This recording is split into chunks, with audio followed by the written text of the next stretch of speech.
और ये election commission में जो एनसीपी के दोनों फ्रैक्शन हैं उनके सिंबल को लेकर आज आज शरद पवार साहब इलेक्शन कमीशन के सामने जाकर पेश होंगे, बैठेंगे।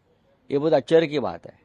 जिस व्यक्ति ने उस पार्टी की स्थापना की, जो पार्टी के अध्यक्ष है, वो आज सामने जाकर बैठेंगे इलेक्शन कमीशन के, और उनके जो विरोधी है वो कहेंगे ये पार्टी उनकी नहीं है, उनका कोई संबंध नहीं है। जिसने पार्टी की स्थापना की है वो सामने बैठे हैं। आज इलेक्शन कमीशन की कसौटी है। दूसरी तरफ बीजेपी जिस तरह से राहुल गांधी को रावण के तौर पे दिखा रही है, इसको लेकर कांग्रेस ने नाराजगी जाहिर किया है, कहा है कि उनके मर्डर की साजिश है।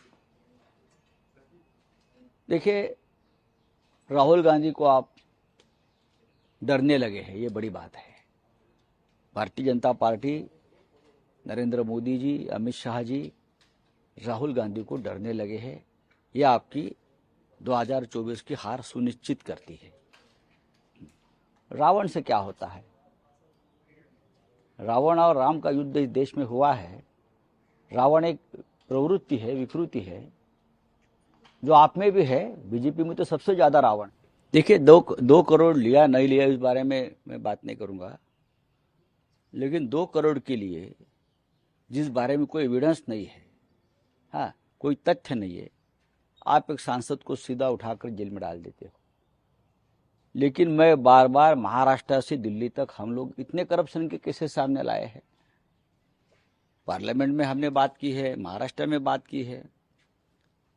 वो किसी को हाथ लगाने की हिम्मत नहीं है, ईडी, सीबीआई, इनकम टैक्स।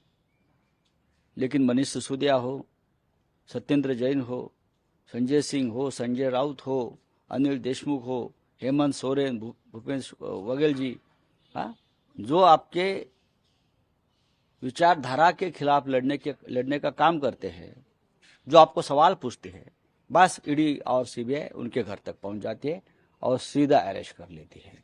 लेकिन सर्वोच्च न्यायालय ने कल जो सवाल पूछे हैं मनीष सिसोदिया के केस में, वो भी बहुत महत्वपूर्ण है। मैं इसी सवाल पे आता हूं कि सुप्रीम कोर्ट ने सीधे सीधे पूछा ईडी से कि कहां है सबूत, कहां है? कहां सबूत है?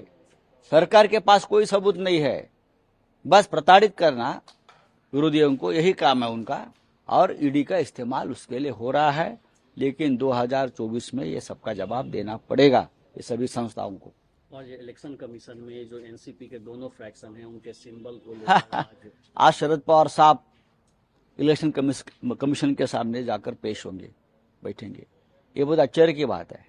जिस व्यक्ति ने उस पार्टी की स्थापना की, जो पार्टी के अध्यक्ष है, वो आज सामने जाकर बैठेंगे इलेक्शन कमीशन के, और उनके जो विरोधी है वो कहेंगे ये पार्टी उनकी नहीं है, उनका कोई संबंध नहीं है। जिसने पार्टी की स्थापना की है वो सामने बैठे हैं।